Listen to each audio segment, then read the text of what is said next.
Welcome back to Second Breakfast and our ongoing Diablo IV coverage, bringing you the best thoughts, theories, and literary analysis this side of Kyovashad. It's weird. Didn't we already do an episode on this? We did. So this is unprecedented. In the 2+ years, I think, now that we've been talking about Diablo IV, we're doing a second episode about a season. I've played way more of the season than I did for the first episode, and Maggie has now played through the whole season too. So we're kind of doing a second opinion and a follow-up episode about Season 9, Sins of the Haradrim. I'm really excited, especially because I feel like often we'll do episodes usually about games, and it's like a game I haven't played, but you have, and you'll be telling me about it, and I'll be like, oh, now I kind of want to go play it. And then, of course, I never do. This time around, I actually did. After our episode about this season, which I didn't play because Season 8 was so bad, and I just had given up pretty much.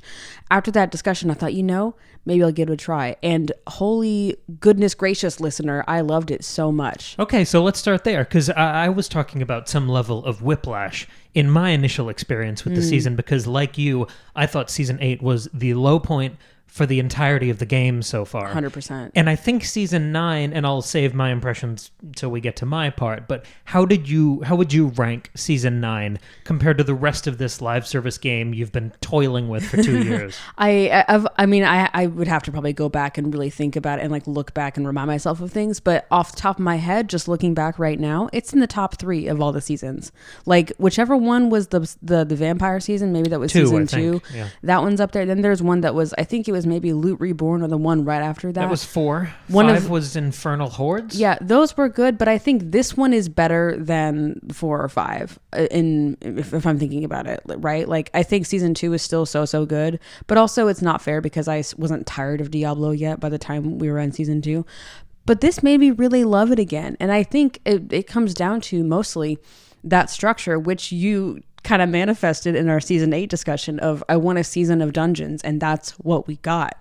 And I absolutely adored it. It was so much fun. I'm so happy to hear that. And I walked by you a few times in the living room when you were grinding away with your character, and it looked like you were having so much fun. I'm so glad. So we're going to go through the usual structure that we go through for all of these seasonal discussions. I'm just going to prompt you. I'm going to pepper you with the questions that I answered last time just to get your angle on a lot of the topics that we usually cover. Fabulous. So we always begin with the state of the game, and I've just got bullet points here. What did you think of the seasonal powers? Oh, I kind of ignored them. I'm going to be honest. You didn't hook up any of them? No, I did. I got them going. With all of the power things, I'm always very confused about the structure of it. They just don't make this stuff intuitive. I don't know if I just have a brain that doesn't work the way that theirs works or what, but I just I was what? Put the thing in the where? And so I tested out a couple things. I mean, I like that it's passive. It's not anything you have to activate. You basically just stack it on top of a skill that you're already using that's outside of the seasonal powers. And I did kind of notice some of them, but after a while, you've only leveled up so much that the skills themselves, and from what I could tell, there were no more slots to put things. So after, I don't know, probably level 20 of my character, I kind of just started ignoring this. Yeah, I do wish that once you got into the end game, or maybe if it was staggered throughout the process of leveling up your character, because you can hook up a seasonal power to one of the skills. Mm-hmm. And if you try to hook up another one to a second skill, it just moves that first one. Yeah, and so I was what's the point? Why are you giving me so many options if I can only use 2? There's this temptation with all ARPGs that the player wants to kind of break the game. Uh-huh. But if it's too easy, sometimes your eyes glaze over and you stop having fun. Right. And I feel with the difficulty system that they've had now, since they shifted from the world tier thing to just flat difficulties and torment levels, they break the game in terms of difficulty. Torment 4 or 5 or whatever, that's so much harder than normal is. Right. So if you're breaking the game in terms of difficulty, I kind of wish that over the course of a season, maybe you stagger it every few weeks of a season, you unlock another power you can hook up to another one of your skills. Sure. I kind of wish we could break the game on our end too. Yeah, I know what you're saying. Yeah, I just kind of ignored them, and I was also playing on normal because I just wasn't in the mood to really be challenged. Okay, I was going to ask you about that. Did you change that difficulty at all across your journey? At 1 or 2 points I was on hard, just because, I think it's what I started on, because especially early in the game, it's you're just kind of boom, boom, boom, going through, leveling up, and it's it can be kind of dull. So especially because when you start a season, you start out with 10 skill points already. And so I just so I think I started on hard, and then when I first started doing the Herodric strong rooms, I like could not beat the bosses, and it was actually insane. So then I switched to normal, and then I think I kept on normal for the rest of the time. Because we usually play seasons on hard. Yeah, right. And usually that's fine because I have you to help me. and if one of us dies, we can revive each other. Yeah.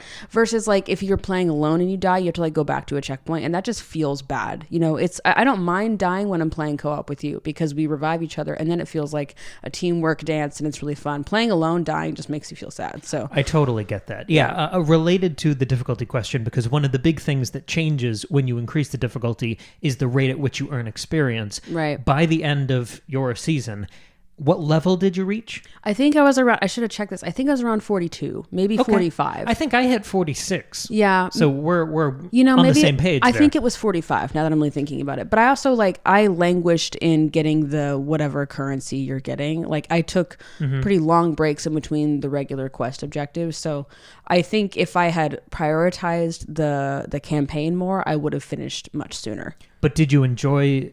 Do you know how much time you spent in the season, and then did you enjoy that time? I don't know, maybe 10 hours. Okay. Like a couple of while. days. Yeah. I mean, more than a few days. Like Okay. a while. Yeah, because we recorded the last episode like a month ago. Right. And then I started playing probably a week after that. And I haven't played every night, but I've played many nights and like for like 2 to 3 hour stretches, you know? So it was about 10 hours the sweet spot. Do you wish the season had been longer? And a related question, do you think you're going to play more even though you've now completed the season? Yeah, I think any longer is too long, especially okay. because towards the end, the variety kind of starts to go down, you know? Like there's just less... I mean, things that I'm doing are fun, but it's not changing up enough. And by the end of the campaign, it becomes very fetch questy. And I kind of lost, like after you defeat Mephisto, spoiler, but after you defeat Mephisto, what is it? Astaroth? Whatever, the dog. 3-headed dog. Excuse me. Mephisto was a Astaroth. 1-headed dog. Yeah, that's with why a I'm skull confused. out. That's why I'm confused. The 3-headed dog. It's very strange because you do that and you think the season's over because that was like the big boss fight at the end and it was really cool. But then there's like, I don't know, probably 45 minutes more of campaign where you're just kind of going around and getting relics, where you kind of like go into dungeons and grab them. But I found that to be kind of dull, especially because I was like, well, I've already been doing a bunch of dungeons. And so once I found this little relic in this dungeon, I don't feel compelled to finish the dungeon. I mean, devil's advocate, if you're doing a whole season playing dungeons, then the narrative forcing you through some dungeons makes that feel more tied in, more relevant, more worthwhile. I think I just wish that had been spread out through the season. It just felt weird kind of thrown in at the end. So my point is like towards the end, the variety starts to dwindle. And so if it had been any longer, it would have dragged. Because we've had seasons that felt like, oh my God, when will this end? You know? You're not quite as high on the season as I was. I'm more like I to answer your other question, I'm excited to keep playing an Endgame. I'm excited to keep doing the nightmare dungeons. I'm excited to keep, playing around and leveling up because I'm also really loving my character, which we'll get to. But in terms of like the campaign of the season, once you defeat Astaroth, it becomes honestly kind of dull because there are no more rituals to interrupt. There's no more blood stuff. You're just like picking up stuff and putting it in places, and it gets a little dull. Yeah, no, I think that's totally fair. A couple other bullet points here for State of the Game. Did you engage with the reliquary system at all? I could not tell you how that works. I tried and I was like, I can't tell if I'm about to accidentally spend money right now, so I'm not going to mess with this. And I just didn't even bother. Okay. Maybe I'll show you that later.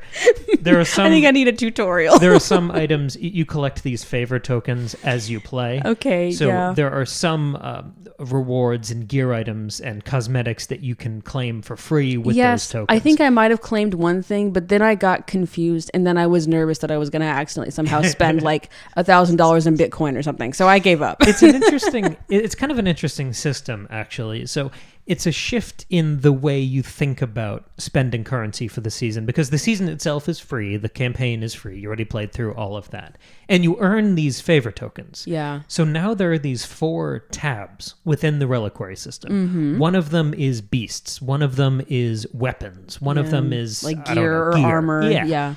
And you can spend the favor tokens within that to unlock items. Yes. But the thing is, you get the favor tokens for free. To be able to spend them within the tabs, you have to buy the reliquary tab. That's confusing. But I admire it as much as I don't love it from a player angle. Yeah. Psychologically, I admire it because you're earning the currency, quote unquote, for free. And then it feels like you just have to spend a couple bucks to be able to spend the currency you've already get. So you already feel bought in. I know, if you know what I mean? It feels sneaky. But it doesn't matter. I can show you the few things you can get for free, and I'm sure you'll be fine. But as far as these like seasonal, like, you know, the reliquary thing, the seasonal powers, the seasonal currency and stuff, overall, this was all right. I still think like Season of Blood, the vampire powers, those were awesome. And it was like, at first it was confusing, but it wasn't as confusing as a lot of these other seasonal powers have been. And I like felt a difference and really enjoyed them. And also like, who doesn't want vampire blood powers? Like, that's I totally awesome. agree. Whereas some of these, it was just like a random thing. I was like, I don't really understand the theme. I was having a hard time like really understanding what the point of these powers were, apart from just like boosting your stats. A lot of the marketing was talking about creating your own spells. Okay. And I don't know why, because I've talked about this before. Whenever I play RPGs, basically, I end up as some sort of electric witch. Yeah, that's what you tend to go for. Whether it's in Destiny or Path of Exile or Diablo. And I don't know why, but witch powers and spells, that doesn't sound interesting to me, especially compared to vampire powers. Well, it does sound really interesting to me, but I never felt like I was getting that. Even season, it was 7 or 8, there were like witch powers. It was like all witch themed, and I was not getting that at all. I remember whichever season that was, I was not at all feeling the effects of the witch powers, and they were not cool, and I was very disappointed, and the system was clunky and bad. Yeah, that's 2 more questions here. Okay. One, from a technical perspective, did you experience any bugs or crashes? There was one instance, there were 2 things. One was early on, one of my first Herodric strong rooms. I was trying to defeat the boss, Agony, and I would die. And then normally what's supposed to happen, which you told me later, is you respawn, but the boss's health is where you left it. Like if it was down to 75% and then I died and I refined the boss, he's at 75% health. This kept re-upping it and he would like reset to 100% health. So I could not defeat this thing. And so eventually I just like left and just like lost my progress there and just kind of started over. So that was one thing, but it was confusing because I think it was my first one. And so I didn't understand. Were you playing on hard? Because on higher difficulty, the health does reset. Oh, I was on hard. Okay. I don't know. It was weird, and I might be wrong. So maybe about that's that. Not a bug. I don't know. I don't think I'm wrong. What was the other bug? It's small. For a long time, I could not engage with the transmog system. Like I would open the wardrobe, and it would just show my character naked, and I was like, well, that's not helpful. That happened to me a couple seasons ago. That's sad that's which still is happening. Fine because early on in the campaign, I don't like to pick out my look. I like to sort of figure out where my character takes me, and then once I'm around level like 25 or 30, that's when I say, okay, I'm gonna like decide on what my outfit's gonna look like, although I never change what my weapons look like because I like to, because I missed the Diablo 3 days where it was really hard to transmog, and every time you got new gear your look changed, and that was exciting. So I always leave the weapons. But anyway, for a long time I could not engage with that system. It just like was bugged out, but now it's fine. So. Okay, good. But other than that, no, like I didn't have like it didn't drop me from the game ever. I was never like glitching out. Like it was just a couple like this very small things. Last question for the end of your seasonal journey. As far as gear, how many of your items were legendaries? Did you have ancestral items? What did that spread look like? By the end, I think around level 40 was when I fully had all legendary items, and I found 1 or 2 uniques. I think they were weapons, but one of them was the Butcher's Cleaver because I beat the Butcher, which was very exciting. But because of my class, which we'll get to, I couldn't use it, which was so devastating. Like my character can't use that weapon. But I haven't been able to let it go, so it's just sitting in my inventory. I think it's probably because you were playing on normal that you didn't encounter more of that item rarity. Yeah, that might be why too. Yeah, if I had stayed on hard or higher, that really might have been it. I was really enjoying just vibing through the that's fine. The normal level, like that was fine. But yeah, I think that's probably part of it too. As you move into Endgame, are you going to stay on that same difficulty? I might up it now that my character is really fleshed out. I'm a strong character, and so I think I might do that. Yeah. Okay, let's move on to the campaign now. So we already talked about this a little bit, but a couple kind of specific questions here. What did you think of the story, the new characters, and how it tied into the original Diablo IV narrative? Yeah, I didn't pay as much attention as I sometimes do, mostly because I was just like really excited just to kind of play around. And you had already talked to me about it, so I got the general sense of the general shape of the story already. But I liked the Skosglen stuff because I love Skosglen. Like that's like my favorite area on the map, because it's just Scotland and I love that. That's very interesting to me. And I liked our main character, his name I can't remember, Bryony. Donan's sister-in-law? Yeah. She was really cool. I liked her a lot. I liked the connections with Donan and all the stuff going on with rituals and blood and stuff. Like, I really liked that. That was great. From a narrative or aesthetic perspective, maybe moving outside of gameplay, did you like that idea of finding the relics and placing them in this collection? I liked that idea, yes. And that actual in gameplay wasn't very fun to me, but the rest of the campaign was. I think I asked you this question when we did our first episode on this season. I said, is the campaign just go talk to this person, go talk to this person, go fast travel 45 times? And you said no, and you were right. It was much more interesting, like the things that it had me going to do, like go interrupt this ritual and then go back and regroup with Brown, whatever her name is, and then you got to go do the dungeon thing and bring. So I liked that finding quest items was like meshed into the rest of the game, and like going into dungeons, it was like going into a dungeon, you could kind of do three things. You could do the Herodic Strong Room and then leave. You could finish the whole dungeon, and or you could also find, if it was part of the quest, find a relic or a special item, right? So I liked that it was multi-layered. It wasn't just go do this dungeon. Like, there was a bit more thought to it. I'm wondering if we played the season the same way. When you opened up a Nightmare Dungeon, when you used the sigil and opened up the dungeon, when it had a Herodic Strong Room, did you always, after you completed the strong room, then complete the rest of the Nightmare Dungeon? I would say 95% of the time. Unless it was like, the only reason I wouldn't is either if it was in a dungeon that I didn't really like, or if it was like, it was late and I wanted to go to bed, or it was like, I just kind of want to get through this part of the campaign, you know. But I would say 95% of the time, yeah, I finished it. Because I was also like, well, it'll still help me get more of this currency or whatever. I'll level up, you know, like, and I want to see what kind of, you know, gear I'm going to get in this dungeon, and dungeons are fun. So yeah. When you did get enough of that seasonal currency and you went back to the vendor, that little, you know, vending machine where you basically turn in your things and you get a cash. Yeah. Did you enjoy that? Did you feel tangible rewards that you got from the vendor cash? Yeah. Do you want to keep unlocking those? Did they feel worth it as a reward? Yeah. I mean, I wasn't like, you know, foaming at the mouth, getting ready to do it. But yeah, it was fun. It was fine. Yeah, I wish the rewards were a little bit better. But again, I wonder if that would change if my difficulty was raised. Like, I don't know. Well, I think you'd just move. You'd have gotten get more them faster. Of them. Right. Yeah, maybe that's part of it. Yeah. Okay. Yeah. Okay. But you felt like it was a good reward? Did it encourage you to keep playing? Did it feel like a good... I guess what I'm asking is, does it feel like a satisfying carrot on the stick? Yeah, I would say so. I do get a little annoyed that it like exponentially increases. Like, I wish it was kind of the same. But so does your damage. Yeah, but it still takes you longer. Like, I wish it was like... you're getting more powerful and the enemies, you know, it all... The rising tide raises all boats. Yeah, I mean, that's kind of how the whole game works, so I understand it. No, it was fun. It was fun. Because I'm interested, as you move into this post-game, this end game, now that you've completed the season, it's the question becomes, what is there left to do? Yes, you can grind activities, you can make your own fun, but I like some sense of tangible in-game objective. Yes, me too. So the objectives you have now are getting those vendor caches, leveling up, seeing it all the way through that whole board of caches. Yep. You can do that, but there's also on that seasonal tab, there are those objectives. Yeah, and I haven't even engaged with those because I was still going through the campaign. So yeah, that's probably the next thing I'll do, because I think if it's only the seasonal cache thing, I'm going to get a little bored. So you like having some sort of North Star? I do. I mean, checklist sounds condescending, but I like having a stated objective. I love a checklist. Okay. I love a homework quest. Like, sign me up. Yeah.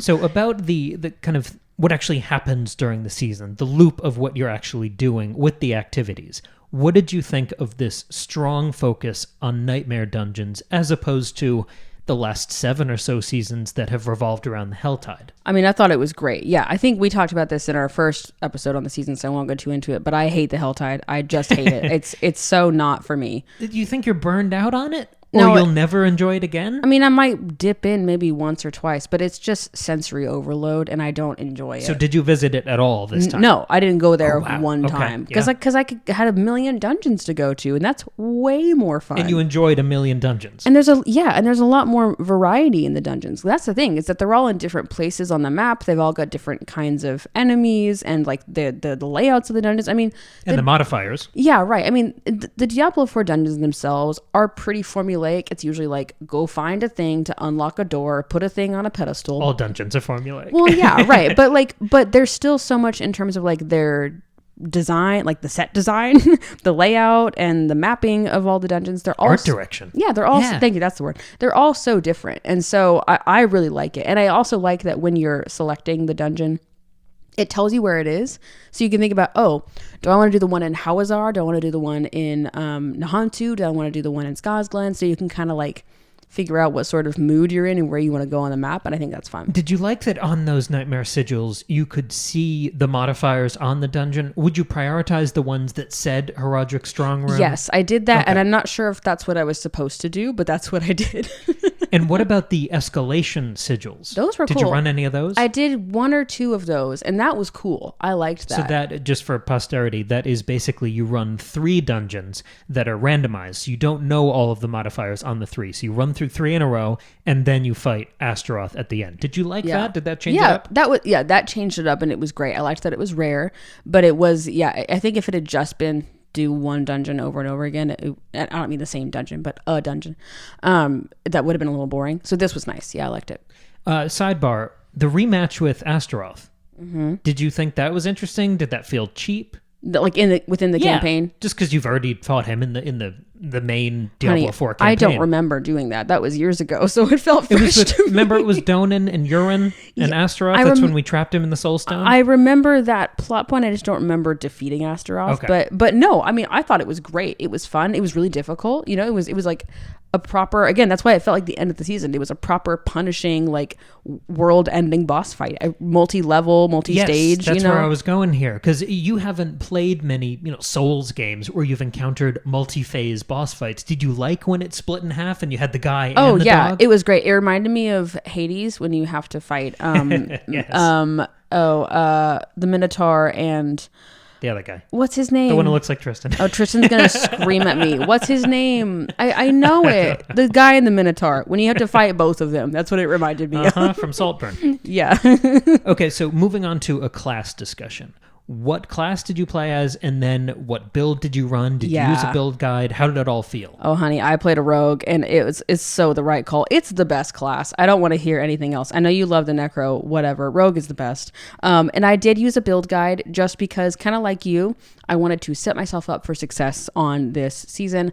I really think I could have had fun making my own, building out my own rogue, but I just used a build guide from Icy Veins, and it is the dual core rapid fire flurry rogue. So is that a long range? Is that a close range? Set the stage. It is both, which I found so fun. Last time I did a pretty exclusively close range one. I did the so rogue. Yeah. Okay. Yeah. Last so you time played rogue a bunch, or at least the last time I used a build guide was with a rogue, and and I think that was season 7 because season 8 I tried I don't know what for 5 seconds and gave up. I think it was sorcerer. I think it was a sorcerer. I was like, this sucks. So last time it was like the Dance of Knives one, which was really cool. But this one is dual core rapid fire, so it uses I don't know the names of the skills. Rapid fire, flurry. So it's like there's a lot of knives, but there's also a lot of rapid fire, ranged shooting, and you are just darting and darting and darting. And there's one skill you use that's called I think dash, where you basically aim at an enemy and it zooms you forward and you kind of slice through them. So it's both a dash and a damage skill, and so it moves you and it makes you do damage, and that was really, really cool. I mean, we'll have footage on this episode on YouTube of my gameplay, and I am just darting all over. But I'm actually really glad I played this by myself, because I think if I had played this with you, we would have had the same problem we had when we played the expansion, and we both played Spiritborn, where you do a lot of unintentional teleporting. And so it meant if you're playing co-op, it's really hard to know where you are on the screen. The screen's getting pulled in all different directions. And it's like chaotic. This is like, if you're by yourself, it's fine. So I'm glad I played by myself for that reason. But it was really fun. So you had fun, you felt powerful. Is there anything that you wanted from this rogue experience? Is there anything you'd want them to tinker with for the class design for the next season? No, I don't think so. Like I was doing, I think primarily shadow damage, which was really cool and fun. I've never really gotten into the poison traps or anything. It's not really my thing. So it's like shadowy damage and I just feel cool and spooky and like my outfit's really cool. I've got this great hood. Like I was really, really loving it. I liked it because I've got a knife and a sword and a crossbow. And so it's like, you get to do a little bit of everything. And so the rogue is still firmly your number one class. That hasn't changed at all. 1,000%. What's number 2?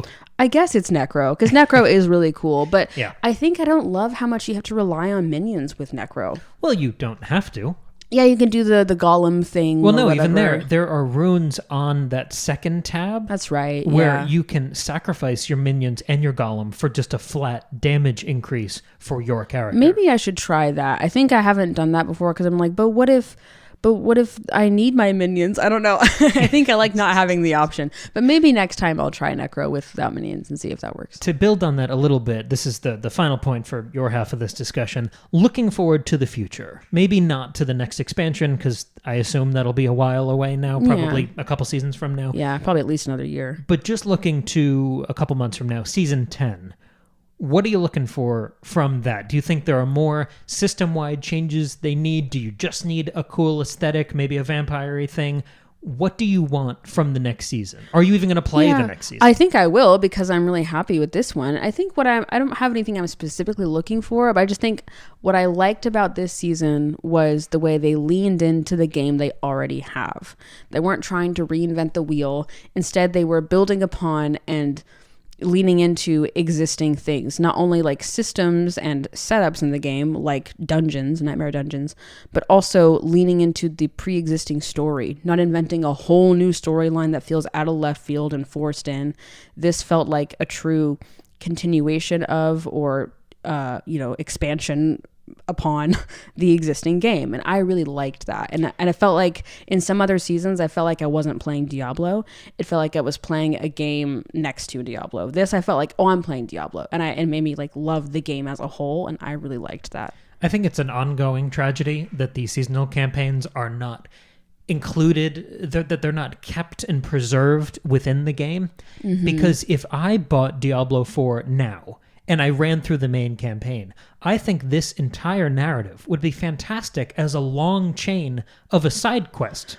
That's true. It makes me sad that it's going to go away. Because this deepens the world. This explores the aftermath. I think I talked about this in the previous episode. The consequences of the main Diablo 4 campaign. Yeah, that's true. It makes me sad. I mean, you'll get to keep the expansion, all the Nahantu stuff, but you don't get to keep this. That is kind of sad. Yeah. I also just want them to really do a better job at seasonal powers. I'm always bummed by those. Well, do you even want seasonal powers? I think it could be really cool, and it kind of rarely has been. So I would hope that maybe they'll, rather than like focusing on trying to invent a random new story, like just make some cool seasonal powers, like that's all we care about. Maybe it's just because I've been listening to so much Ozzy the last couple of weeks, but I would love them to do a real heavy metal kind of season. Sure. In the same way they leaned really hard into the vampire aesthetic. I want something like that for just, I don't know, demons? Something cool. I want it to be all blood and gothic castles. The thing you come to Diablo 4. Right. In the same way this was Season of Dungeons. If you gave me a Season of Demons or whatever it would be, and just leaned as hard as you could into the blood and the fire and the castles and all of that arch gothic stuff. Or maybe we go down into hell a few times, I think that would be fun. Yeah, I think that's what I'm looking for. Okay, neat. Because I'm going to play play all these seasons till the lights turn off. Sure.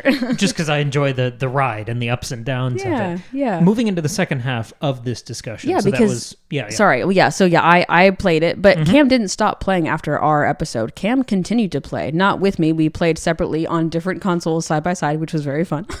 But Cam, you continued to play even after finishing the season. You're way into Paragons now. So yeah, I'm curious what your experience has been like in that end game. So I was trying to put together some notes for this. I've got some of my stats, but not all of them. I've put a lot of hours into this season. I think at this point I can say I've played more of this season than any other season. I think so. That feels right. And I finished the main seasonal campaign and my experience that I talked about in the previous episode at level 46, right around where you are now. And I am currently Paragon 150. Oh my God. And remember, as you increase Paragon levels, the experience requirement exponentially increases. Right, so it's harder and harder to level up. So that's a lot of time. Oh my goodness. By the end of it, difficulty-wise, I'm on Torment level 2. Oh, wow. So that's a real that's a challenge. I bet, yeah. And at some point, it stops being very fun. Okay. I think I eventually just had more fun at Torment 1, but I was pushing higher, and you have to run. I don't know if you've ever run the pit, which is an activity there. Yeah, we because that's from a couple seasons ago. Yeah. It's like a 15-minute timer that you run through these rooms and dungeons, and then you fight a big boss. Yeah, I'd like to go back and try that again. You have to run the pit at higher tiers to unlock higher tier difficulties. That's right. Okay. Plenty of activities there. Actually, maybe I will. Maybe I'll jump to that. The activities that I played for this whole time, for all of these additional hours. Yeah, I was gonna say, what did you keep doing? Nightmare Dungeons, or what did you do? I've done a ton of Nightmare Dungeons. I've done a ton of escalation sigils. Yep. I've actually, by my own hand, spent a lot of time in the Helltides.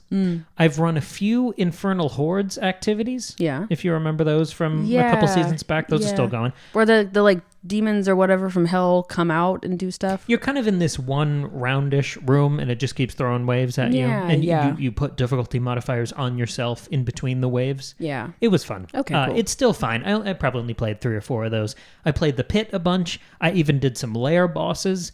As you increase the difficulty and as you push further into endgame, you unlock more and more activities. And you're pushed in these different directions. Oh, hey, I really want to be gaining more experience because I need to be getting experience faster. Well, then I need a higher difficulty that'll give me better rewards. Well, then I need to go play the pit. It's really baked in how it pushes the variety of the activities. Okay, cool. So I had fun in all of these activities, but the way the game is balanced and designed right now, that variety made sure that I kept having fun. Because if I ever slightly got bored of something, there were 4 or 5 other viable, fun, different activities that I could go do that would give me a sense of tangible reward when I finished it. Awesome. So are you still chasing the currency from this season, or have you like finished that? I finished it. Okay, So cool. yeah, for the rewards, for the seasonal vendor, I've unlocked all of the treasure caches. All right, good for you. Which is a lot. That I was gonna say, I still have a lot to go. Yeah, the requirements get up there, and you get to a certain point when you're like 4 away. You're like, oh, okay. Yeah. I guess I have to. I guess I got to finish this and out. I did. Yeah, I did, and I felt like it was worth it. Okay, cool. I enjoyed that tinkering because as far as gear goes, I ended up with a mix of the ancestral, unique, and the legendary gear, where you end up getting these big. You see, remember the stars that you see next to the name, and those really boost one of your perks. I ended up with all of my items at item power 800. Whoa! And I was continuing to hope that the butcher would show up in Nightmare Dungeons because I needed to keep killing him to keep getting better butcher cleavers that were at higher levels. Okay, cool. So as of Paragon 150, I'm still rocking the butcher's cleaver. Oh, that's really great. Yeah. But yeah, the rest of it is legendaries and ancestral uniques, and I still enjoy that. And I still get items that change my build and enhance them. That's awesome. I'm going to remember spending those murmuring obols, those purple things. Yes. I'm still going through the cycle of those. I forget about that. Of those. I gotta go do that. I haven't done that once. I'm sure you have a million. I'm sure I do. Now. Oh, I should go check that out. Okay, cool. But again, it still felt rewarding. It's still this PvE treadmill, which is all I've ever asked for. It still feels fun. Good. And as far as the reliquary system, I had some leftover platinum from earlier seasons. That's the currency you buy with real money, because I used to buy some of the tracks for the premium. It doesn't matter. All right. I had some platinum sitting there. All right, cool. So I ended up unlocking all of the reliquary rewards and tabs with that platinum. So I have some fun new cosmetics, and you know how you can have a dog? You can have a pet now? Yeah. I unlocked a little goat named Little William. Little William? I haven't seen this little goat. Yeah, so I've got some buddies now, and I've got some cool aesthetics that I can play with for future seasons. That's cool. And again, that gave me something to look to. I need a North Star. All I need is some objectives to point me at. Yeah. I ran through, I think, 4 ranks of that seasonal tab. Cool. With all the objectives I was doing. Yeah, I think I completed the 4th rank of that. And I kept going with getting the favor tokens and spending them in the reliquaries. And I unlocked all of the treasure caches. And it was after that last treasure cache where I realized I have had such a fun time with this season.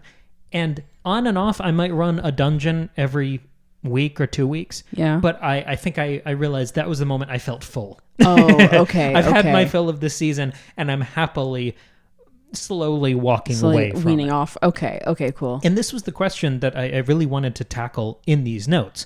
Why did I keep playing so much? Yeah. Because this goes to balance and live service and system-wide changes, all of almost the intangibles that make or break this kind of game. And I think the answer is because I continually had fun, and more importantly, I felt rewarded for all the time I dumped into this season. Moving through things like the Paragon boards, I had such a fun time with, because you start off and you have 9 options. You know, you can attach the boards and you get all those little nodes.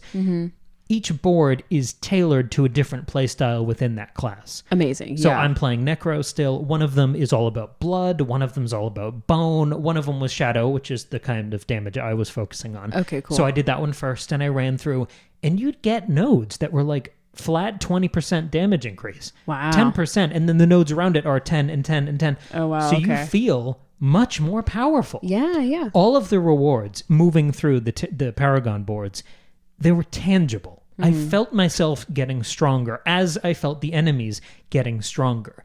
It felt symmetrical. It felt balanced. My loot was improving. I was enjoying playing with my build.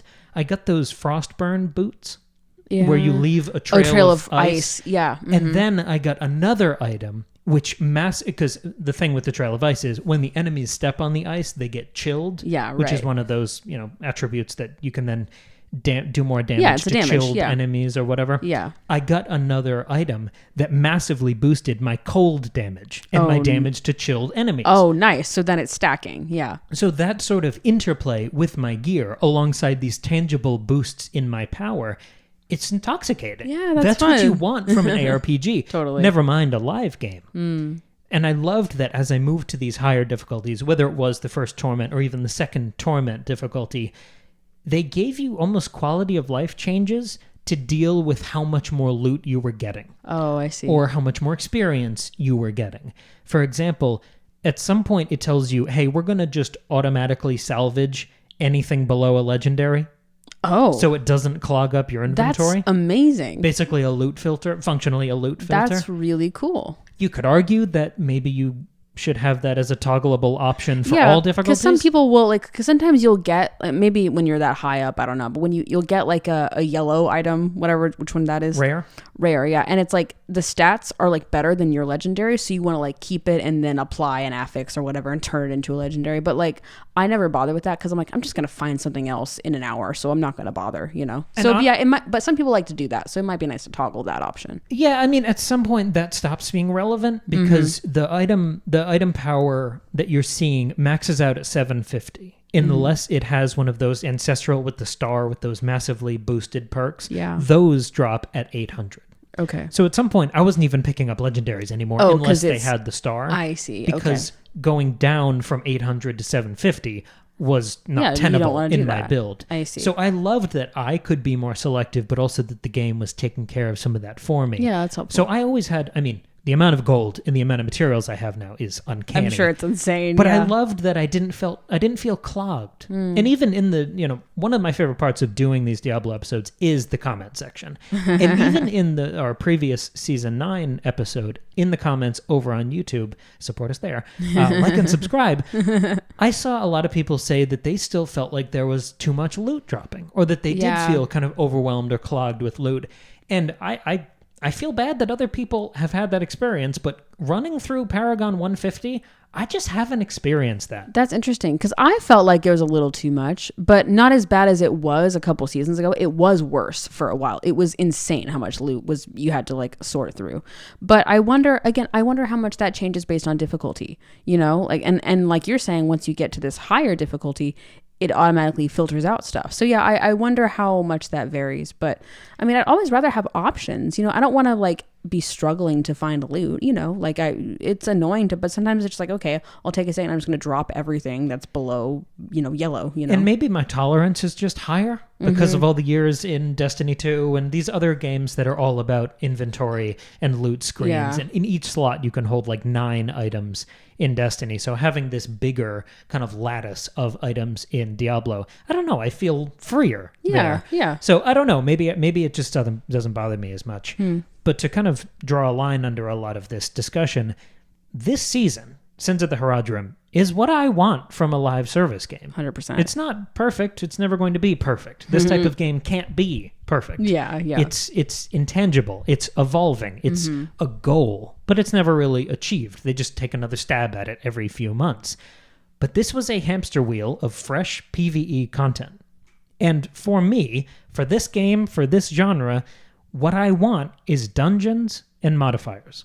Yeah. I want to play a lot of dungeons because the thing that drew me to this genre is what this genre used to be called before ARPG. Right. When you would talk to people, you would call it a dungeon crawler. Yes, exactly. And that, in 2 words, is the entire fantasy. That is the aesthetic. That is the role I am playing. Is I'm scared and lost in a dark dungeon, and there's freaky demons and enemies, and I'm trying to fight my way out. Yeah, that Diablo 2 thing that people still talk about so many years later. This felt like peak dungeon crawling. Yes. As far as anything we've gotten so far in Diablo 4, for me, this is the best dungeon crawling experience I've had. So yeah, maybe we keep it fresh in future seasons. Maybe we play with the aesthetics and make them more what I would like and do an Aussie tribute. But I don't know. This is not just Season of the Dungeon. This is the dungeon crawling experience I have wanted since the game launched. Yes, I 100% agree. And because there are all these modified dungeons, it's even more fun than when you first played them in the regular campaign. So yeah, this season has been so much fun. I've really enjoyed it. And I will keep playing. I'll probably up my difficulty. You might bring down your difficulty just a bit and start to wean off. We could also play together. That's true. We could. It's just we're so ill-matched. That's like, all right. How on earth would that even happen? I don't even know what we would do. I don't know if it balances it out or instances it a little bit. Yeah, because we don't really do that, because usually we play at the same time. It also just might be fun, even if it's not the most efficient leveling thing. We can give it a try. Cool. Well, listener, let us know what you continue to think about Season 9. I know a lot of you already commented on our first episode about this season. Thank you so much. But a month later, are you still playing? What do you think? If you didn't comment last time, please comment below. What do you think of the end game? Yeah, what's your experience been? What do you think of the activities? What aesthetic? Are you hoping for next season? Like, we'd love to hear it. If this is your first time here, welcome. We have a million episodes about Diablo 4 and Diablo 3, as well as a bunch of other games and movies and TV shows and books and all sorts of stuff. We talk about a lot of things over here. So go check out our channel or podcast feed or whatever platform you're on. But what if they want even more episodes? More episodes. They can join our Patreon, which is a really fun place to be. The Patreon is $2 a month. For that low price, you can get access to 2 bonus episodes every month, plus the whole back catalog of bonus episodes we've been doing for years now. Also, it supports the show and it makes you extra cool. So you can check that out via the link in the description. What else would support the show? Ooh, the best thing you can do, dear listener, is to purchase Cam's latest book, Lemon Tarts in Space. Cam is an author, and he is very, very good at it. Lemon Tarts in Space is a light sci-fi dark comedy. It is Friday the 13th meets Flubber. It is also Monty Python meets Alien. It's a lot of fun. You can read it as a regular book, or you can check out the fully produced audio drama. The links to purchase those are in the description down below. Thank you so much for listening. We will catch you here in just a few days with another brand new episode.